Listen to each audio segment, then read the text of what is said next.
Assalamualaikum warahmatullahi wabarakatuh. Berjumpa lagi dengan saya, Subagja, dari Depok, Ketua Jaringan Rakyat Jelata. Saudaraku dimanapun Anda berada, segala puja dan puji hanya milik Allah, Rabbul bis samawati wa ma fil ard. Salawat dan salam untuk junjungan kita Nabi Muhammad sallallahu alaihi wasallam. Saudaraku, Al-Fakir membuka kalimat di mana kita harus berpikir, afala ta'qilun, afala tafakkarun, afala tadabbarun. Allah mengingatkan kita untuk memenuhi segala janji yang kita ucapkan, dan penuhilah janji, sesungguhnya janji itu akan diminta pertanggungjawabannya. Al-Isra ayat 34. Saudaraku, Al-Fakir tidak akan bosan untuk menyampaikan keadaan di mana negara kita memang sudah kondisinya carut marut.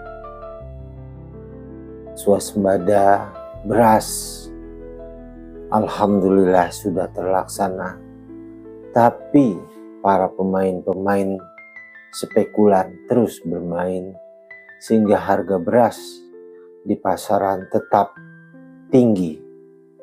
Hal ini harus menjadi atensi khusus untuk pemerintah agar dapat memberikan sebuah shock terapi yang keras dan tegas terhadap spekulan-spekulan ini.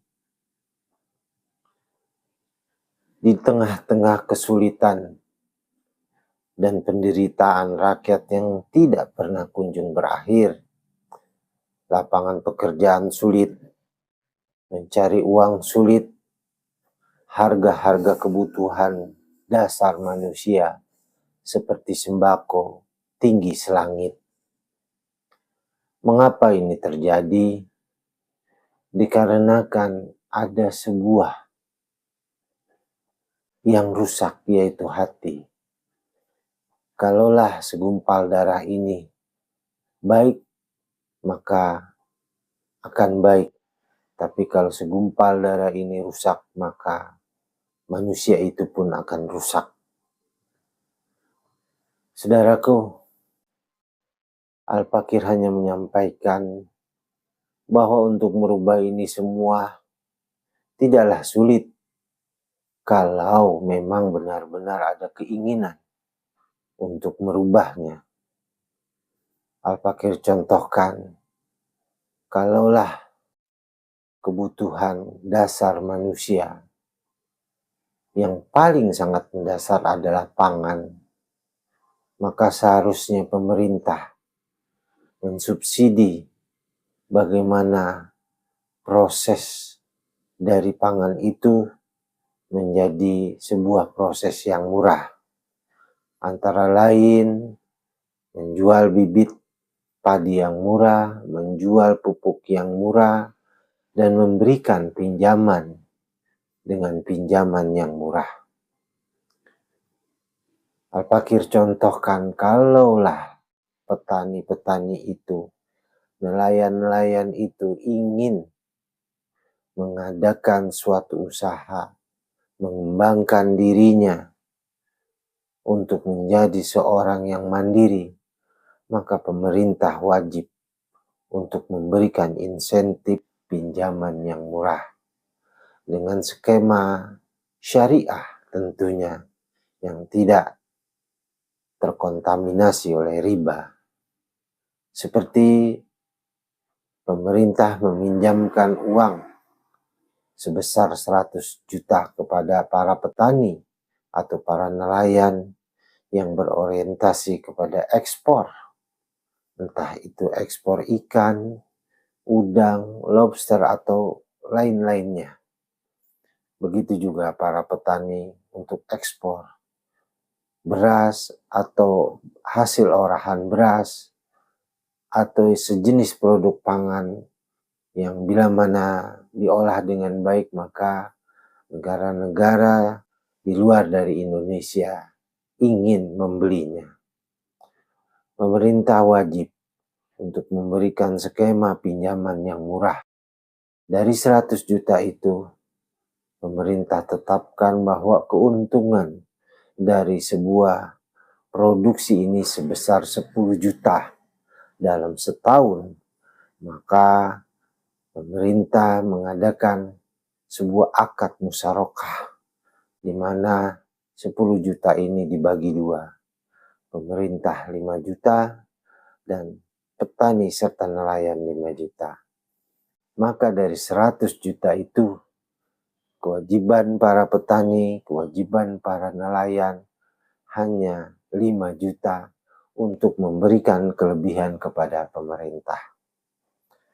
Dengan kemudahan-kemudahan ini, maka ekonomi akan bergerak juga kepada UMKM harus diberikan sebuah skema peminjaman yang terbebas dari skema bunga.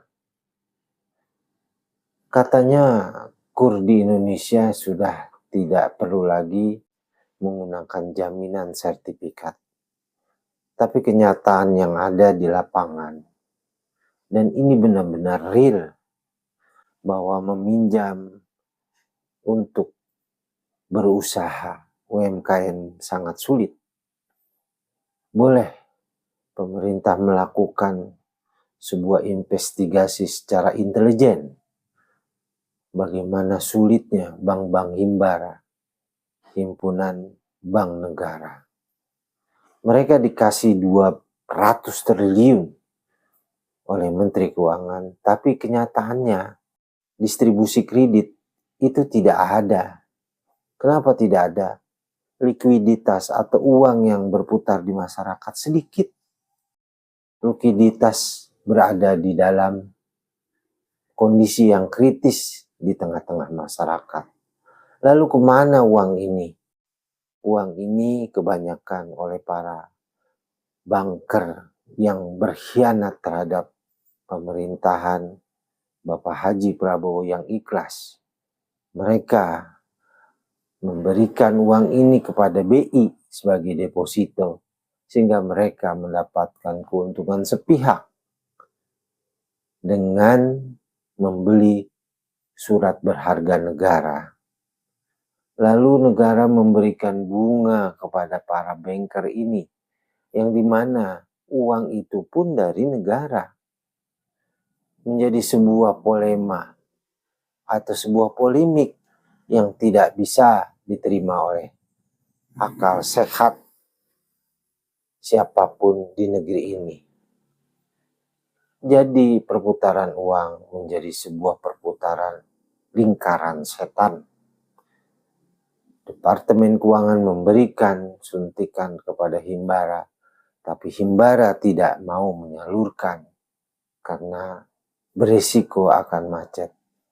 Itu tidak masalah karena sebuah perjuangan, sebuah visi dan misi mengandung pengorbanan, mengandung risiko yang kita harus tanggung.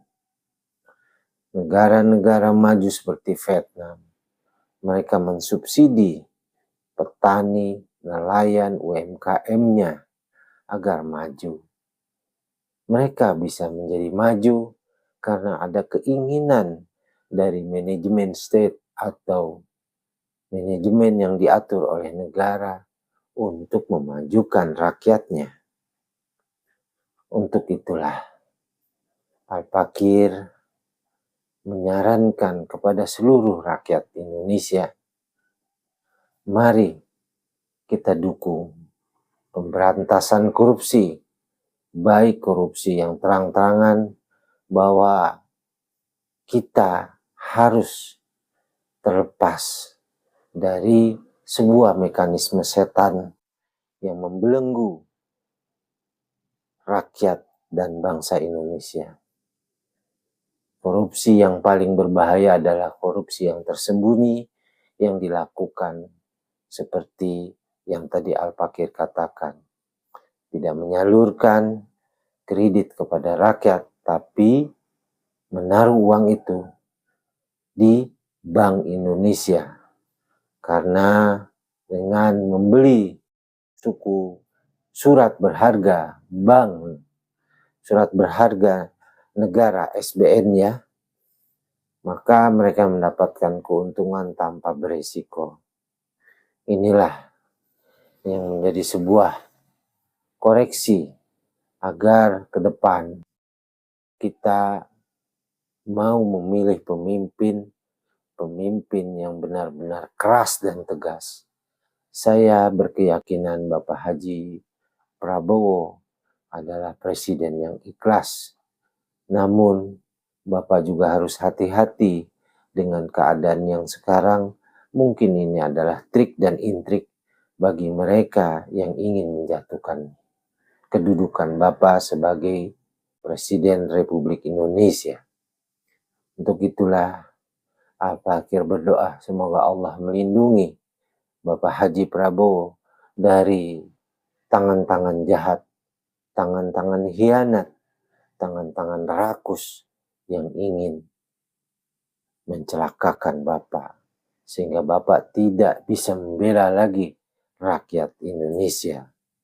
Untuk itulah tidak ada gading yang tidak retak, tidak ada kesempurnaan. Namun kita bisa mengejar sebuah kesempurnaan walaupun tidak 100%. Namun hal ini bisa kita lakukan. Mari kita sama-sama berdoa kepada Allah. Semoga Indonesia terlepas dari para pengkhianat, para begal, para rampok uang negara yang berbentuk korupsi maupun yang berbentuk seperti deposito setan yang para banker lakukan. Pak, coba Pak investigasi, buatlah sebuah satuan dari TNI untuk Bapak lihat bahwa mereka itu benar-benar jahat Pak. Tidak didistribusikan kepada rakyat. Untuk itulah Al-Fakir berpesan Pak, agar Bapak diberikan kekuatan oleh Allah untuk berlaku tegas dan keras kepada para pengkhianat bangsa ini Pak. Demikianlah Al-Fakir tutup dengan salam yang tinggi, yaitu salam yang diajarkan oleh Allah kepada Jibril, dan Jibril ajarkan salam ini kepada Rasulullah. Assalamualaikum warahmatullahi wabarakatuh.